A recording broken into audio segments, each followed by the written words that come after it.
Hi, I'm Andrew Bryant, global expert on self-leadership and author of the new Leadership Playbook, Being Human Whilst Successfully Delivering Accelerated Results.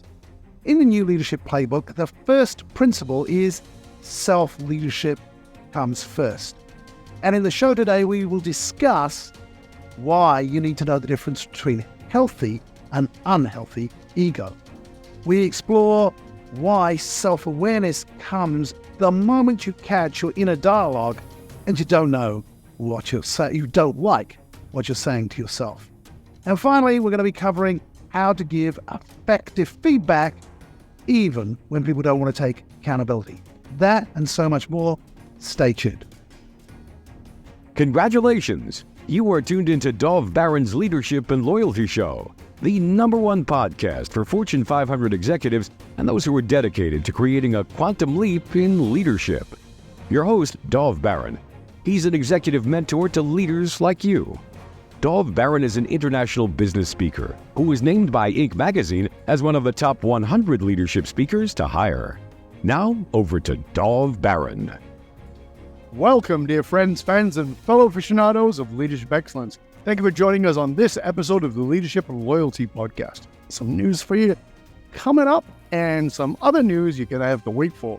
I'm your host, Dov Baron, and I'm here to assist you tapping into the one thing in your business that changes everything by transforming meaning into action. On that subject, I have a special announcement. This is one of the things I was going to tell you about. The other one, you're going to have to wait. But I have a brand new course out. It's just released on Coursify X, and it's titled Creating a Culture of Belonging. The course is separated out into 8 sections that are going to take you by the hand and walk you through exactly what you need to do to create a culture of belonging inside your organization. Because creating a culture of belonging maximizes your personal and corporate success. Get ready to strap on the tanks and dive deep into what it takes to create a culture of belonging in your organization.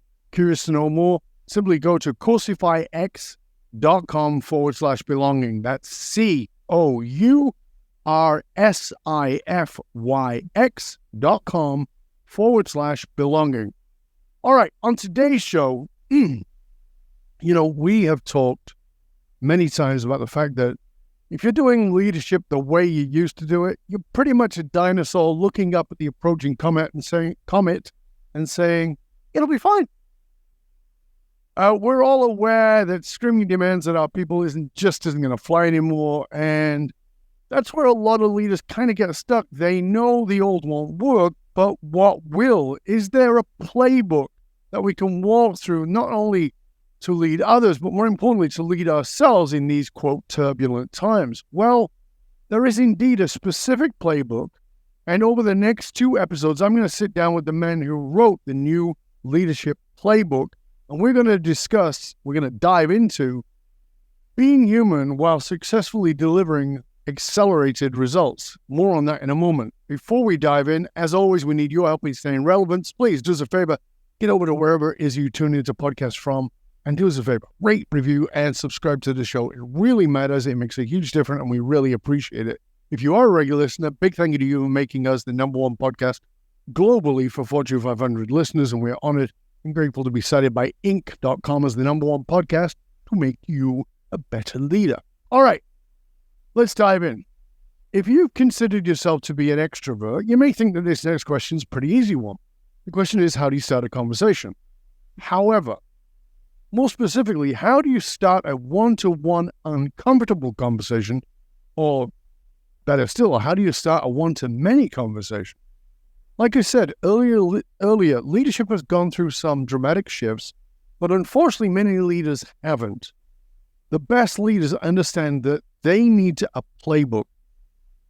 But is there a playbook? Is there a specific set of plays that you can step into? The problem with leadership development today is that everybody recognizes that it's essential for leadership to develop, but they don't see their leadership as a problem. What if there was a test? Would you pass? Would you gain a deeper understanding of that topic of your own self-leadership? Well, the next 2 episodes, I'm sitting down with Andrew Bryant. Andrew Bryant is a global expert on self-leadership. He is the author of the new Leadership Playbook, Andrew speaks on being human, increasing ownership, responsibility, and accountability in a post-pandemic digital world. Ladies and gentlemen, please put your hands together and help me to welcome the man who designed the world's first situational judgment test for self-leadership and fellow nomad, Mr. Andrew Bryant. Welcome, young man. Well, thank you for the young man. I will. One of the things about being old is nobody recognizes that you're still always young on the inside. Yes. And I recognize that you feel the same way, Dolph.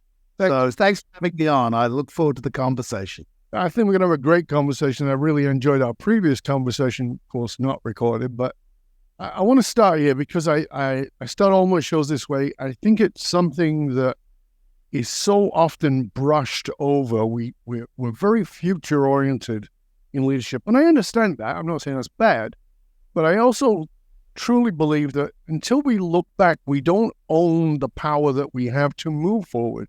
So let me ask you, what's the origin story of what gives your life meaning? Okay, so going all the way back, I was born in the UK, so I'm English by birth. Although at 25, I moved to Australia and got an Australian passport, which is why my accent is a bit strange. I know. But way back then, exactly. So I went to an all-boys English grammar school, and I was pretty good at sciences. So the obvious choice was for me to do medicine. Mm-hmm. But then the government in the UK decided to merge my boys' grammar school with the girls' high school just before my A-levels, the exams we take before we enter university. And I don't know what happened, but my focus was diverted. I will leave it to your viewers and listeners to imagine what distracted me. I didn't get into medicine. I didn't get the grades, but I got good enough grades to get into physiotherapy, which in the North America you tend to call physical therapy. And so, my original plan was, well, do the first year, it's anatomy and physiology, and then, retake my finals and go do medicine. But I took to physiotherapy like a duck to water. I love the practicality. It's a very pragmatic science. There's the anatomy, the physiology, it's mechanics, it's levers. And now in retrospect, they taught me something that really is my origin story. It taught me observation. As a physiotherapist, when you're watching somebody with a sore shoulder throw a ball, or somebody with a sore knee walk or try and run, or a ballet dancer try and execute a difficult move, you are trained to look at that movement and the skeletal drivers to that and observe. So when, after graduating, working in hospitals, then working with sports teams, the second piece of my origin story is the curiosity, and I know you love curiosity, about human performance. I quickly got bored with fixing up broken people, and I was curious about how do we prepare people for peak performance. Right. And I had some success in England, and then I moved to Australia. Again, I was a bit of an entrepreneur. I built some clinics in Australia, and I worked with sports teams, and I helped a few of them win. And Australians are sports mad, and I got a call from a managing director who said, "You helped my sports team win. Come and work with my management team because they suck." I hope I could say that in North America. Not a technical diagnostic term, but I think everybody knows what we mean. And so I went in feeling a little bit of an imposter, but I went in with a blank sheet, a tabula rasa, as they would say, and I just observed these managers coming into meetings and how they were communicating. And that power of observation, for me, it was obvious what some of the issues around communication, behavior, and leadership were, and that got me some results. And so my passion is always observing human performance with a curiosity to how do we maximize, how do we leverage that human performance? That's fascinating. So this piece around observation first, it's interesting because I think that a lot of the times we're focused on the problem, but not observing the manifestation of the problem, where it comes from, what is the origin, where is it sparking at? And we're often saying, well, let me fix this. Yep. And often we're fixing the wrong problem. Yep. And I got another layer of nuance on that. When I was working with athletes, I was frustrated with some of the Western modalities I had. And so I went and studied traditional Chinese medicine, specifically acupuncture. And when you study acupuncture, the traditional Chinese medicine has an element of systems thinking. In Western medicine, there is a cause and effect. This bacteria leads to the symptoms. But in Chinese medicine, it is a confluence. You don't get sick because it's hot. You get sick because it's hot and it's windy. You don't get sick because it's cold. You get sick because it's cold and it's damp. So there's more than one thing happening at a time. And so that power of observation, particularly in leadership, is it's not necessarily linear. And later on, Peter Senge came in with the fifth discipline, and I immediately understood his work because I'm like, oh yeah, we're always part of a system. And that observation is not just looking at necessarily the interaction between the leader and the follower, but in what context, in what system they are operating in. Yes, I love that, because things are never what they seem to be, and there is always other factors. It's very easy to say, this is why this came about, as opposed to saying, this is the complexity that brings this about. And, you know, I've said for years that since you and I are, well, maybe certainly I am old enough to remember the birth of the internet, and the term was content is king, but in truth, context is king. It's what we understand about what made something. I mean, people are being, quote, canceled because there's no context. And context is in problem solving is, I think you're absolutely right. It's a really important piece. And that kind of brings me to your book, because the title of the book, The New Leadership Playbook, but the subtitle of the book is really about the practicality. Tell us about that. Tell us the subtitle and the practicality. So I had an Australian publisher, and so he didn't translate the subtitle into North American English. I had him translate the book into North American English, but it's Being Human Whilst Successfully Delivering Accelerated Results. So you can turn whilst to while. Whilst is English and technically correct. So it's doing two things at the same time, right? Yeah. As a manager, as a leader, if you do not deliver results, your tenure will be limited. But if you just run a country club and everybody's happy and eating ice cream, but nobody does anything, your tenure will be equally limited. Right. So you cannot drive results, however, at the expense of your people. We've had the Great Resignation. We've seen that when people had a lick of the ice cream, they got some autonomy.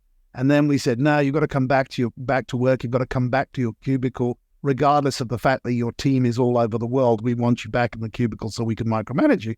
People said, enough of that. I've had a taste of autonomy. I'm out of here. And this is why traditional micromanagement leadership style has failed quite spectacularly over the last 12, 18 months. So, when you look at this, I mean, there is a lot of companies that are now back to demanding that. We want you back in the office, right? And to me, it's like, wow, you're signing your own death trigger.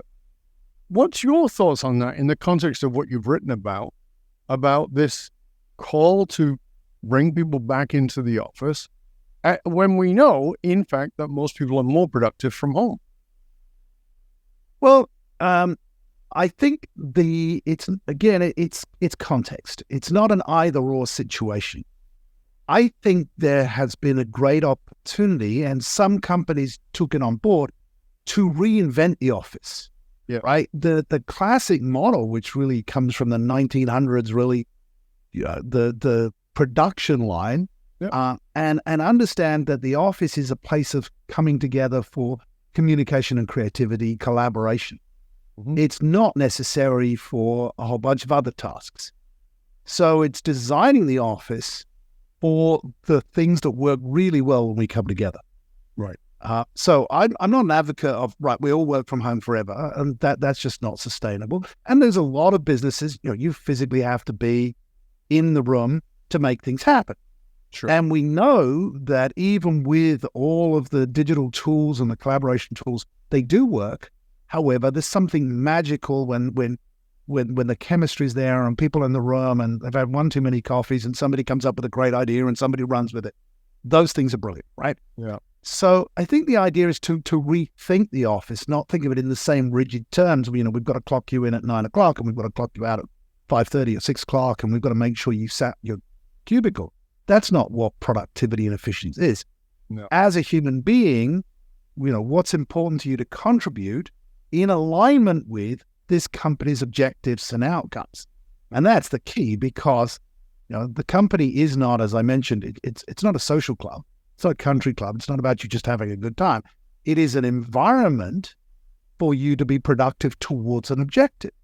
Right. That's what leadership is about, isn't it? Leadership, I'm sure you feel the same way. It's so frustrated with sort of very two-dimensional leadership memes on the internet. Leadership is only one side of the coin. There is no leadership if there's no followship. Right. Right. Absolutely. And so the leadership occurs when an organization and the leaders that represent that engage people in productive, creative, collaborative work towards an objective. It's a gestalt that comes out of that, something that is greater than the sum of the individual parts. And so that can happen in the office. So we need to redesign the workspaces. And many organizations around the world have done that to attract people back. Yes. Because let's face it, it's great if you've got a wonderful home and you can stay at home and swim in your own pool and work out in your own gym. But, if you're there with 5 kids and the in-laws and the next door neighbors play loud rock music, you probably want to go to the office rather than work. Yeah, that's it. I mean, it's so contextual because many people are saying, I don't want to come back, but those are not the people who are saying, my God, get me away from the kids and the dog and the lawnmower next door and all those things. I mean, it's like, I know people who genuinely will tell me. Actually, I even have very, very successful CEOs who say, it was murder for me working from home because A, my mind is in a different place when I'm at work, and B, there's too many distractions. I step into that and I use the framework of they step into the phone booth, like so they can put on their Superman suit and they can operate at that level. They're stepping into the phone booth to transform. And yes, it's still the same person, but it allows them, it facilitates, it elicits that part of themselves. Now, the book goes into 7 leadership principles, but number 1, and this is where I think we got to start in, number 1 is self-leadership. Yep. I think that there's a lot of confusion about what that means. I know there is actually, about what self-leadership means. So tell me, first of all, why did you decide to start with self-leadership as the first principle? Well, because the new leadership playbook, Being Human Whilst Successfully Delivering Accelerated Results, is not my first book. I had written 3 books before, 2 of which were on self-leadership. And right. In 2012, with Dr. Anna Kazan, we put together our seminal work called Self-Leadership, How to Become a More Successful, Efficient, and Effective Leader from the Inside Out. Mm-hmm. Now, origin story of that, back in the 1990s, I thought I'd invented the term self-leadership because I realized that level of taking full ownership of your objectives and taking full responsibility, stopping blaming, complaining, and the victim mindset was the secret to success, because that's what in working with athletes and with working with senior leadership teams.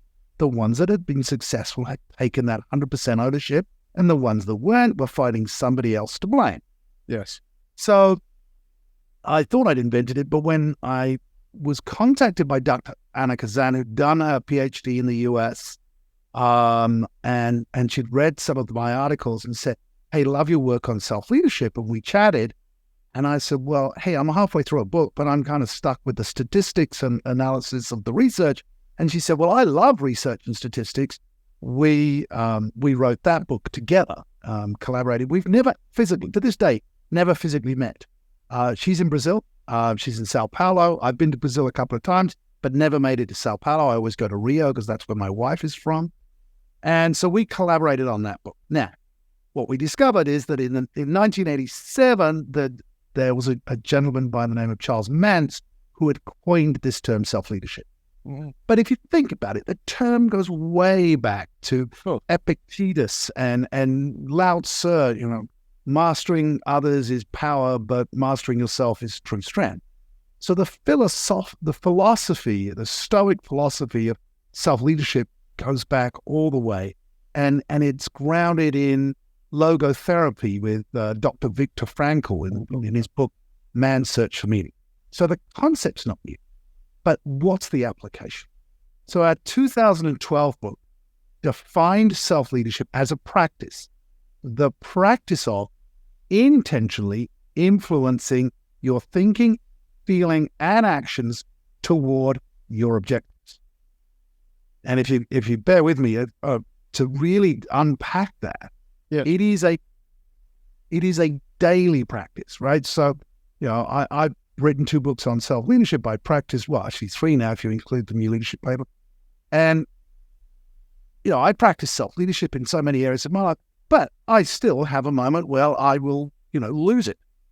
Of course. I get sometimes I get hangry. If I haven't eaten for a while and something happens, my wife goes, "Are you hangry?" And I go, "Yeah, actually, I think I am." And I start to lose it. And she'll go, "Hang on, don't you need to self-leadership yourself?" So it's humbling. It is practice of intentionally. Now the intention is clear. We influence our own thinking and feeling. When we influence something, we have ownership over it, right? You and I have thoughts. Our listeners and viewers have thoughts. Sometimes our thoughts can own us. We've always, you've had that lay awake at 3 o'clock in the morning with a thought worm going and you can't get it out and you can't sleep. Well, that's when a thought owns you. Mm-hmm. Self-leadership is saying, hey, that's just a thought. It's just a thought. It's not serving me. I need to reframe that thought. Sometimes we have a feeling. It's anger, it's a frustration, or even, passion, addiction for something. That's a feeling. It's our feeling. We need to step into the driver's seat and take ownership. And of course, our actions are our actions. We cannot blame anybody else for what we do. Now, I wrote that definition in 2011. It was published in 2012. Since then, self-leadership has become even more important because researchers, psychologists, sociologists have pretty much said we have almost no free will, if any. And that's a bit frustrating because we feel like we have free will, but we're all an accident of our birth, right? Nationality is an accident of birth.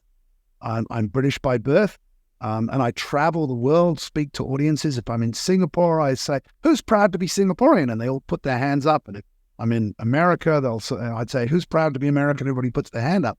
Well, they put both hands up. For the most part, pardon? They put both hands up, mate. Well, they put both hands, yes, absolutely. And unless you've, intentionally immigrated to a country, your nationality is an accident of birth. Yeah. And so we're taking ownership of something which is completely random. And we didn't choose our DNA. We didn't choose our parents, as far as I can tell. And we didn't choose our early upbringing, our childhood experience. So to the most part, we're all incredibly programmed. Mm-hmm. But self-leadership kicks in when we take agency, when we take that ownership and say, okay, whatever's happened in the past, I am choosing, I'm intentionally becoming a better version of myself. Mm-hmm. Whether that means I'm going to be, I'm going to lose 20 pounds, or whether it means I'm going to finish a degree or my piano lessons, or be a better parent or a better spouse. It is an intentionality and a visualization that there is a better version. There is an upgrade to the one that I have now. Yes. So let's go to that for a minute, because, you've just gone gone through it, but the three components of self-leadership that you outline are self-awareness, as you talked about, self-regulation, and self-learning. But as we talked about at the beginning, everybody has a problem with leadership, but not with theirs. Right? As my language for it is, everybody wants change as long as they don't have to. So this is the key piece that, there's a lot more we can go into, and we will get into it. But the key piece for me is this overcoming one's own ego and admitting that the way I'm doing it may not be working. So we need to address, how do we get over that challenge? And the way to address that is, I actually want to know about you, because I know that any leader who's worth their salt, any leader who has genuine self-awareness has had that moment where they've gone, oh shit, it's me. I'm the problem. What was that awakening moment for you that got you to realize, yeah, I got to apply self-awareness, that I've got to confront this that I'm thinking is them? Yeah, I can pinpoint a moment, and Sure. I started work at 10 years old in my father's hardware store. So every Saturday, every school holiday, I was working. So Right. It taught me great work ethic. It taught me customer service, how to read people, and it was fantastic. My father, very strong individual, very strong alpha male, and he commanded his retail empire, and his staff, paid a great deal of respect to him. As I grew up, I saw people in the community pay a great deal of respect to my father. And so I always had this narrative, I have to make my father proud. I have to make my father proud. Mm-hmm. I didn't get into medicine, but I got into physiotherapy, as I mentioned. He was still proud about that because I was off. And I graduated, and he was proud of that. Then I decided to move to Australia. He wasn't so sure about that. And so when I went to Australia and I started sending photos of the things I was doing, etc., and I got on the phone to him, I always felt I had this internal narrative. I have to tell Dad this. I have to make him proud.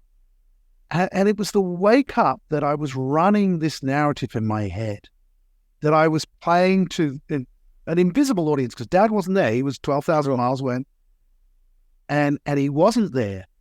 And I woke up one day, I go, I'm doing this for him to make him proud. Hang on a moment. This is my life. I'm 27 or 28 years old at this point.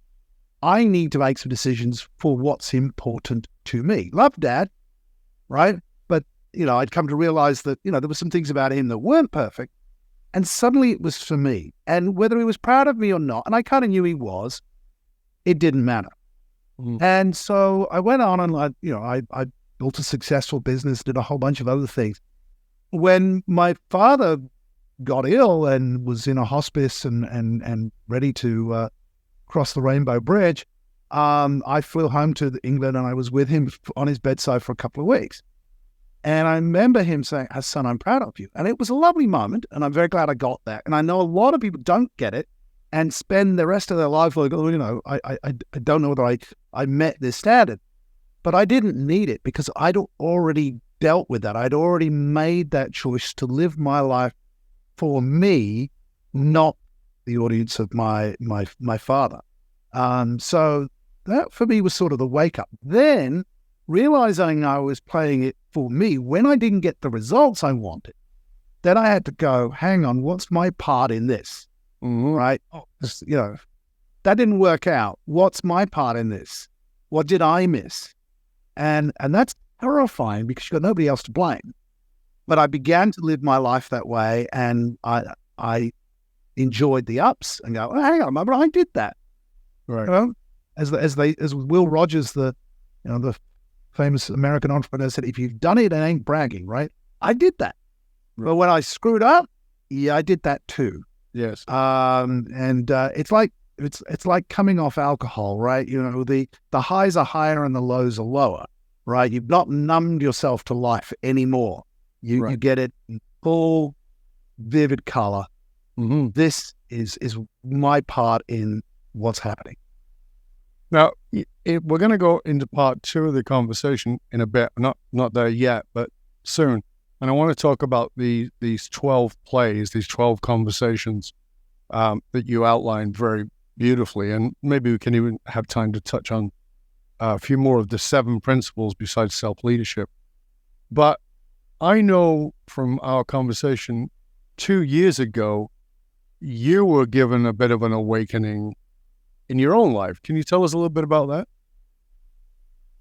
Yeah. Well, I'm sure everybody has their own challenges, and as I tell this story, firstly, it's got a happy ending, so I don't want it to trigger anybody. But 2 years ago, I was moving from Singapore, where I had my business, to Portugal, where I now live, and I went to my doctor, and I said, "Look, I'm leaving the country. Probably should do a quick, 100,000-mile service, and I'm fully insured. Probably, I should do another colonoscopy and my cholesterol." He said, yeah, no, we'll do that. And we'll throw in your cancer markers as well. I went, yeah. Well, how hard can it be? Throw it all in, right? A couple of days later, I got the phone call and he said, "Andrew, I don't want you to worry, but," and when anybody Don't still worry, not worrying, but, at this point I sat on the floor holding the phone. He said, "One of your cancer markers came up for pancreatic cancer, and so we're going to need you to get a CAT scan as well as the colonoscopy." Then I got the CAT scan, and they found a large lump in my abdomen on the outside of my colon, so they weren't going to see it with the scope. And they sent me off to a surgeon, and he said, "Yeah, it's a big lump. It could be the big C, it might not be, but it's got to come out regardless." And I said, "No worries, take it out." It's a bit of a problem. To get that out, we've got to take out about, half of your bowel to get that out and make sure that's okay. At which point, I went, okay. And the Schrodinger cat experiment, the cat's in the box. Is the cat alive or dead? Well, you don't know until you open the box up. And at that moment, I both had cancer, right? There's the significant chance I had it, and I didn't have it because, they didn't know until they'd open me up. And so just thinking positive wasn't going to be enough. I had to be very pragmatic. And in my 2012 book on self-leadership, I talk about realistic optimism, right? You can't just be, "Oh, it's all going to be fine. It's all going to be wonderful." No, I phoned up my financial planner. I said, "What state am I in? What do I need to do to make sure my wife and my kids are okay? Is everything in order?" I checked that. And then I phoned around about 7 of my friends and I said, "Look, I'm going in for surgery. I'm going to be out for a few days. I'm going to create a WhatsApp group for my inner circle. I'm not telling anybody. I'm not putting this on social media. But you need to know because, your friends, your family, and I need you to support each other. I need you to support my wife. And if necessarily, if I come out of this and I need some support, I'm calling it in right now. Is that okay?" And so I was very intentional that if it went pear-shaped, I was going to deal with that. If I was still around, and if it was all good, then, we were positive and I hadn't become a victim and a martyr. I'd said, okay, I'm going to go in this with the best attitude possible. So I went in, a 2-hour surgery turned into 7. This was in the midst of COVID. My wife, was very stressed out. She lost a few stone, I think, in worrying. I caught an infection from the surgery. I was miserable for a few days afterwards with a massive fever. I prayed. I think I prayed to leave because I was miserable. And then when the fever cleared, the surgeon sat at the end of the bed and he said, "We got the results back, and it was a big lump, bigger than we expected, but it was benign." And so I had, faced down death, and got a new lease of life. And I tell you, the self-awareness of that is, well, how did I conduct myself? Did I face reality? Did I still maintain a positive attitude? And also moving forwards, now I can really focus on what matters, right? And so, if anybody tries to get me into a silly argument or about something that's just not important, I'm going to go, yeah, you're right. Whatever. It's not worth my time because I know what it feels like to think, and my time might not be very long. I really appreciate you sharing that. Thank you. because as we get into part 2, we're going to talk about having these 12 conversations. And certainly, what we've gained from you so far is the first conversation is always with oneself. Having had several brushes with death myself, I think at least 5, I know the distinction between those conversations. And if we can't have a really honest conversation with ourselves, I don't know that we can have one with anyone else. And so that's why I really appreciate that the first principle is self-leadership. So we're gonna talk more about that in part 2 of our talk today. I would love for you to let people know how they can find out more about you, about the book, and about all of your wonderful resources, how people can reach out. Would you be willing to share that with everybody, please? Yeah, sure. Well, the easiest place to find me, I think, is my website, selfleadership.com. There's links to everything from there if you have a little look around. There is a direct link to the book, thenewleadershipplaybook.com. If you're on LinkedIn, Andrew Bryant, I'm fairly easy to find on LinkedIn, and there's a lot of resources and material that I share there. So you pick your platform of choice and you'll find me there. All right, guys and gals, we're going to come back in just one click with the rest of our delicious conversation with Andrew Bryant. He is the author of the New Leadership Playbook. We're going to talk about what those plays are, specifically in part 2 of the show. So stay tuned, my friend, and stay curious. We're going to be back in just one click.